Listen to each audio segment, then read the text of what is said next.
ಆತ್ಮೀಯ ವಿದ್ಯಾರ್ಥಿಗಳೇ, ತಮಗೆಲ್ಲ ಮಹಾಂತ್ ಮುದ್ದನ ಯೂಟ್ಯೂಬ್ ಚಾನಲ್ಗೆ ಸ್ವಾಗತ.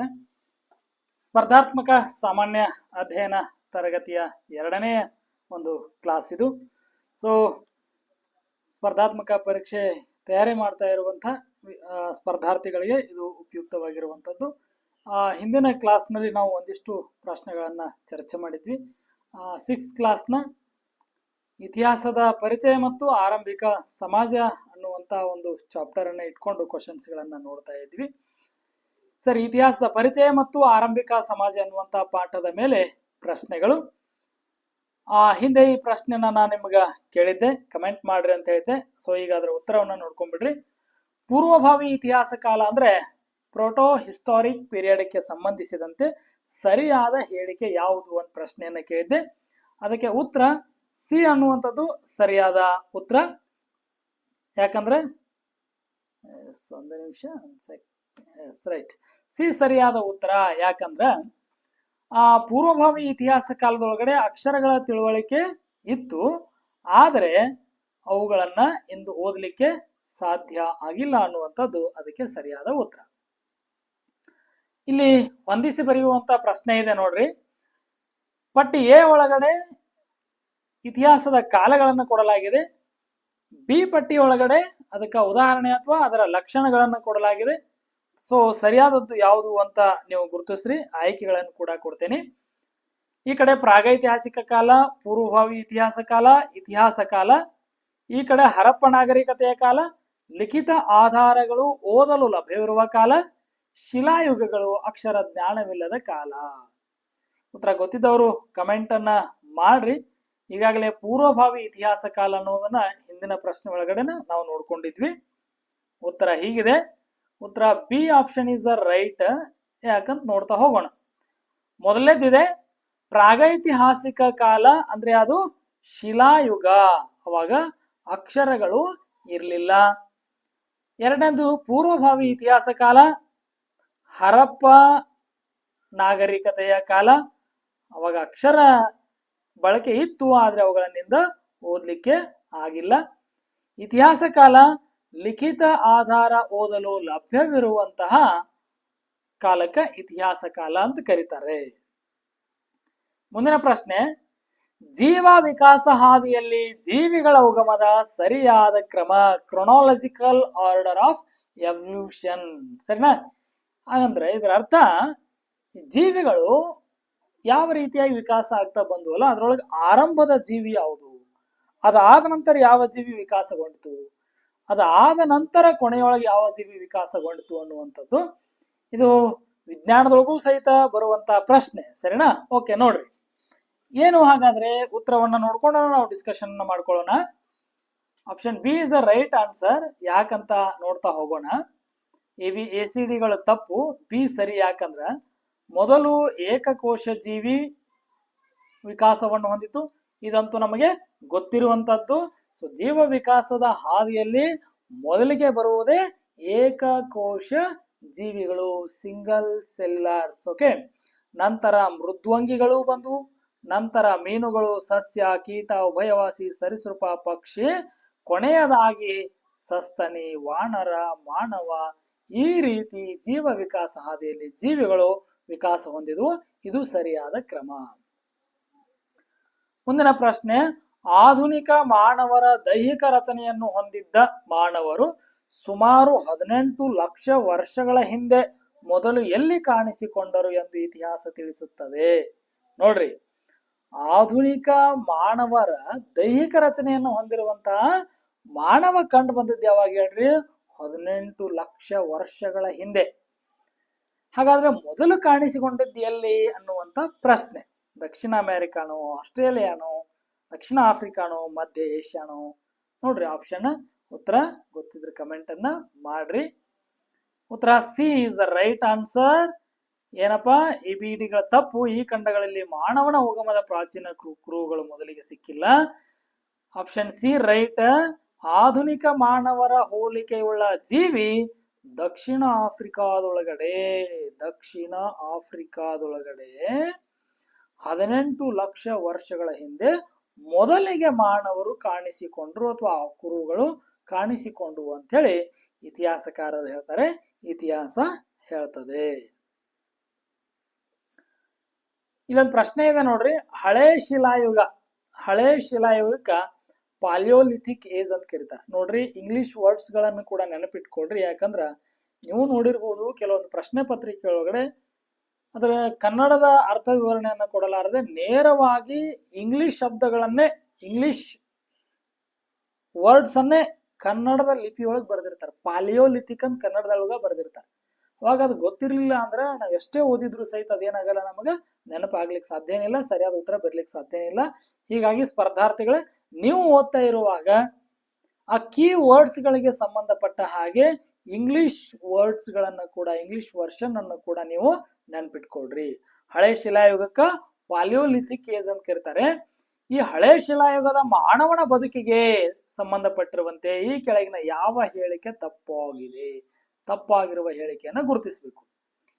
ನೋಡ್ರಿ, ಈ ಕಾಲದ ಮಾನವರು ಅಲೆಮಾರಿಗಳಾಗಿದ್ದು ಗವಿಗಳಲ್ಲಿ ವಾಸಿಸುತ್ತಿದ್ದರು. ಸರಿನಾ? ನೋಡಿ, ಇವರು ಬೆಣಚುಗಲ್ಲುಗಳಿಂದ ಮಾಡಿದ ದೊಡ್ಡ ಶಿಲಾ ಉಪಕರಣಗಳನ್ನು ಬಳಸುತ್ತಿದ್ರು. ಸರಿನಾ? ಇವರು ವ್ಯವಸಾಯವನ್ನು ಕಂಡು ಹಿಡಿದು ಒಂದೇ ಕಡೆ ನೆಲೆಸಲಾರಂಭಿಸಿದರು. ಈ ಯುಗದ ಕೊನೆಯ ಘಟ್ಟದಲ್ಲಿ ಬೆಂಕಿಯ ಪರಿಚಯವಾಯಿತು. ಉತ್ತರ ನೋಡ್ರಿ, ಉತ್ತರ C is a correct answer. ಯಾಕಂದ್ರ ಸಿ ಅನ್ನುವಂಥದ್ದು ಹಳೆ ಶಿಲಾಯುಗಕ್ಕೆ ಸಂಬಂಧಪಟ್ಟಂತ ಹೇಳಿಕೆ ಅಲ್ಲ. ABDಗಳು ಉತ್ತರ ತಪ್ಪ, ಆದ್ರೆ ಹೇಳಿಕೆಗಳು ಸರಿ. ಯಾವುದಕ್ಕೆ ಹೇಳಿಕೆಗಳು ಸರಿ? ಹಳೆ ಶಿಲಾಯುಗ ಅನ್ನೋದಕ್ಕೆ ಈ ಹೇಳಿಕೆಗಳು ಸರಿ, ಆದ್ರೆ ತಪ್ಪಾದದ್ದನ್ನು ಅವ್ರು ಕೇಳಿದಾರ. ಹೀಗಾಗಿ ಇವು ಸರಿ ಉತ್ತರಗಳು ಅಲ್ಲ. ಹಿಂಗ್ ನೋಡ್ರಿ, ಕನ್ಫ್ಯೂಸನ್ ಮಾಡಿ ಕೇಳ್ತಿರ್ತಾರ ಪ್ರಶ್ನೆಯನ್ನ. ನೋಡ್ಕೊಳ್ರಿ, ಹಳೆ ಶಿಲಾಯುಗದಲ್ಲಿ ಮಾನವ ಅಲೆಮಾರಿ ದೊಡ್ಡ ಕಲ್ಲಿನ ಆಯುಧ ಬಳಕೆದಾರ ಹಾಗೂ ಕೊನೆಗೆ ಬೆಂಕಿಯನ್ನು ಕಂಡು ಹಿಡಿದ. ಇವು ಮೂರು ABDಗಳು ಹಳೆ ಶಿಲಾಯುಗಕ್ಕೆ ಸಂಬಂಧಪಟ್ಟಿರುವಂತ ಹೇಳಿಕೆಗಳು. ಏನು? ಈ ಕಾಲದ ಮಾನವರು ಅಲೆಮಾರಿಗಳಾಗಿ ಗವಿಗಳಲ್ಲಿ ವಾಸವನ್ನ ಮಾಡ್ತಾ ಇದ್ರು. ಇವರು ಬೆಣಚುಗಲ್ಲುಗಳಿಂದ ಮಾಡಿದ ದೊಡ್ಡ ಶಿಲಾ ಉಪಕರಣಗಳನ್ನ ಬಳಸ್ತಾ ಇದ್ರು. ಈ ಯುಗದ ಕೊನೆಯಲ್ಲಿ ಬೆಂಕಿಯ ಪರಿಚಯವಾಯಿತು. ಪ್ರಶ್ನೆ ನೇರವಾಗಿ ಹಿಂಗೂ ಬರಬಹುದು, ಬೆಂಕಿಯ ಪರಿಚಯ ಯಾವ ಯುಗದಲ್ಲಿ ಆಯಿತು ಅಂತ ಕೇಳಬಹುದು. ಹಳೆ ಶಿಲಾಯುಗ, ಮಧ್ಯ ಶಿಲಾಯುಗ, ನವಶಿಲಾಯುಗ, ಹೌದಾ? ಸೊ ಮೇಲಿನ ಯಾವುದೂ ಅಲ್ಲ ಅಂತ ಹಿಂಗ 4 ಆಯ್ಕೆಗಳನ್ನು ಕೂಡ ಕೇಳಬಹುದು. ಹಳೆ ಶಿಲಾಯುಗದ ಕೊನೆಯ ಘಟ್ಟದೊಳಗೆ ಇವರಿಗೆ ಬೆಂಕಿಯ ಪರಿಚಯ ಆಯಿತು. ಸರಿನಾ? ಓಕೆ, ನೋಡ್ರಿ, ಸಿ ಸರಿಯಾದ. ಕೃಷಿಯನ್ನು ಕಂಡು ಹಿಡಿದು ಒಂದೇ ಕಡೆ ನೆಲೆಸಿದ್ದು ನವಶಿಲಾಯುಗದೊಳಗಡೆ. ಇದನ್ನು ನೆನ್ಪಿಟ್ಕೊಡ್ರಿ. ನವಶಿಲಾಯುಗಕ್ಕ ನಿಯೋಲಿಥಿಕ್ ಏಜ್ ಅಂತ ಕರೀತಾರ. ನವಶಿಲಾಯುಗಕ್ಕ, ಈ ನವಶಿಲಾಯುಗದೊಳಗಡೆ ಏನ್ ಮಾಡ್ತಾನಪ್ಪ ಮನುಷ್ಯ, ಮಾನವ ಕೃಷಿಯನ್ನ ಕಂಡು ಹಿಡಿದು ಒಂದೇ ಕಡೆ ನೆಲೆಸಲಿಕ್ಕೆ ಪ್ರಾರಂಭ ಮಾಡ್ತಾನೆ. ಬೆಂಕಿಯ ಪರಿಚಯವಾಗಿದ್ದು ಹಳೆ ಶಿಲಾಯುಗದ ಕೊನೆಯ ಘಟ್ಟದಲ್ಲಿ, ಆದ್ರೆ ಅವನು ಕೃಷಿಯನ್ನ ಕಂಡು ಹಿಡಿದು ಒಂದೇ ಕಡೆ ವಾಸ ಮಾಡ್ಲಿಕ್ಕೆ ಪ್ರಾರಂಭ ಮಾಡಿದ್ದು ನವಶಿಲಾಯುಗದಲ್ಲಿ.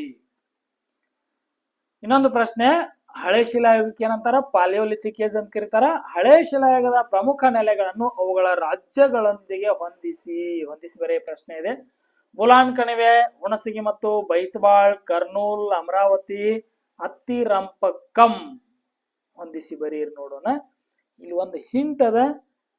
ಆ ಹಿಂಟ್ ಮೇಲೆ ನೀವು ಇದನ್ನ ಪ್ರಶ್ನೆಗೆ ಉತ್ತರ ಬರಿಬಹುದು. ಹೆಂಗಂದ್ರ ನೋಡ್ರಿ, 1 ಅಥವಾ 2 ನಮಗೆ ಗೊತ್ತಿದ್ರು ಸಹಿತ ಇಡೀ ಉತ್ತರವನ್ನ ಕಂಡು ಹಿಡಿಬಹುದು. ಹೆಂಗಂದ್ರ ಇಲ್ಲೊಂದು ಉದಾಹರಣೆ ನೋಡ್ರಿ, ಹುಣಸಗಿ ಅನ್ನೋದು ಕರ್ನಾಟಕ ಅಂತ ನಮಗ್ ಗೊತ್ತಾಗ್ತದ. ಆನಂತರ ಕರ್ನೂಲ, ಅಮರಾವತಿ ಅನ್ನೋದು ಆಂಧ್ರ ಪ್ರದೇಶದ್ದು ಅಂತ ಗೊತ್ತಾಗ್ತದ. ಇಷ್ಟರ ಮೇಲೆ ಇನ್ನು 2 ರಾಜ್ಯಗಳನ್ನು ಕೂಡ ನಾವು ಕಂಡು ಹಿಡಿಬಹುದು. ಹೆಂಗಂದ್ರ ಆಪ್ಷನ್ಸ್ ಗಳನ್ನ ನೋಡಿದ ಮೇಲೆ. ನೋಡ್ರಿ, 2 ಹುಣಸಗಿ ಇದೆ ಅಲ್ಲ, 2 ಎ ಅಂತ ಎಲ್ಲಿದೆ ನೋಡ್ರಿ, 2 ಎ ಅಂತ 2 ಕಡೆ ಅದ. ಇನ್ನ 3 ಕರ್ನೂಲ್, ಆಂಧ್ರ ಪ್ರದೇಶ್, 3 ಬಿ ಅಂತ ಈ 2 ಕಡೆ ಇದ್ದಲ್ಲಿ ಎಲ್ಲಿದೆ? ಎಸ್, ಮೊದಲನೇ ಆಪ್ಷನ್ 3 ಬಿ ಅಂತಿದೆ ನೋಡ್ರಿ. ಹಾಗಾದ್ರೆ 1 ಡಿ ಉತ್ತರ ನೋಡ್ರಿ ಕರೆಕ್ಟ್ ಅದಾಗಿರ್ತದ. ನೋಡ್ರಿ, ಉತ್ತರ ಎ ಸರಿಯಾದ ವಿವರಣೆ. ನೋಡ್ರಿ, ಎ ಸರಿ. ಬುಲಾನ್ ಕಣಿವೆ ಅನ್ನೋದು ಮಧ್ಯಪ್ರದೇಶ, ಹುಣಸಗಿ ಬೈಚಬಾಳ್ ಅನ್ನೋದು ಕರ್ನಾಟಕ, ಕರ್ನೂಲ್, ಅಮರಾವತಿ ಅನ್ನೋದು ಆಂಧ್ರ ಪ್ರದೇಶ, ಅತ್ತಿರಂಪಕ್ಕಂ ಅನ್ನುವಂಥದ್ದು ತಮಿಳುನಾಡು. ನೋಡ್ರಿ ಸ್ಪರ್ಧಾರ್ಥಿ ಮಿತ್ರರೇ, ಹೊಂದಿಸಿ ಬರೆಯುವ ಪ್ರಶ್ನೆ ಇದ್ದಾಗ 1 ಅಥವಾ 2 ಉತ್ತರ ಗೊತ್ತಿದ್ರು ಉಳಿದವನ್ನ ನಾವು ಗುರುತಿಸಬಹುದು. ಯಾಕಂದ್ರೆ ಆಪ್ಷನ್ಸ್ ಗಳನ್ನ ಕೊಟ್ಟು ಬಿಟ್ಟಿರ್ತಾರ. ನಮಗೆ ಗೊತ್ತಿರುವಂತಹ ಉತ್ತರದ ಆಪ್ಷನ್ಗಳು ಎದುರಾಗಿದಾವೋ ಅವುಗಳನ್ನ ನಾವು ವೆರಿಫೈ ಮಾಡ್ಕೊಂಡ್ಬಿಟ್ರೆ ಮುಗೀತದೆ. ಇದೊಂದು ಟ್ರಿಕ್ ಅನ್ನ ಯೂಸ್ ಮಾಡ್ರಿ. ಇನ್ನು ಹಳೆ ಶಿಲಾಯುಗದ ಕಾಲಾವಧಿಯನ್ನು ಸಾಮಾನ್ಯವಾಗಿ ಎಷ್ಟು ವರ್ಷಗಳವರೆಗೆ ಗುರುತಿಸಲಾಗುತ್ತದೆ? ನೇರವಾಗಿ ಉತ್ತರ ನೋಡ್ಕೊಂಡ್ ಬಿಡೋಣ. ಏನಪ್ಪಾ ಅಂದ್ರ ಬಿ ಸರಿಯಾದ. ಇದ್ರೊಳಗಡೆ ಹಳೆ ಶಿಲಾಯುಗದ ಕಾಲವನ್ನು 5 ಲಕ್ಷ ವರ್ಷಗಳಿಂದ 12,000 ವರ್ಷಗಳವರೆಗೆ ಎಂದು ಇತಿಹಾಸಕಾರರು ಗುರುತಿಸಿದ್ದಾರೆ. ಮಧ್ಯ ಶಿಲಾಯುಗಕ್ಕ ಮೆಸೋಲಿಥಿಕ್ ಏಜ್ ಅಂತ ಕರೀತಾರ ನೋಡ್ರಿ, ನೆನ್ಪಿಟ್ಕೊಳ್ರಿ. ನೋಡ್ರಿ, ಹಳೆ ಶಿಲಾಯುಗ ಪಾಲಿಯೋಲಿಥಿಕ್ ಏಜ್, ಮಧ್ಯ ಶಿಲಾಯುಗ ಮೆಸೋಲಿಥಿಕ್ ಯೂಸ್, ನವ ಶಿಲಾಯುಗಕ್ಕ ನಿಯೋಲಿಥಿಕ್ ಏಜ್ ಅಂತ ಕರೀತಾರ. ಕರೆಕ್ಟಾ? ಓಕೆ. ಮಧ್ಯ ಶಿಲಾಯುಗವನ್ನು ಮೆಸೋಲಿಥಿಕ್ ಏಜ್ ಅಂತ ಕರೀತಾರ.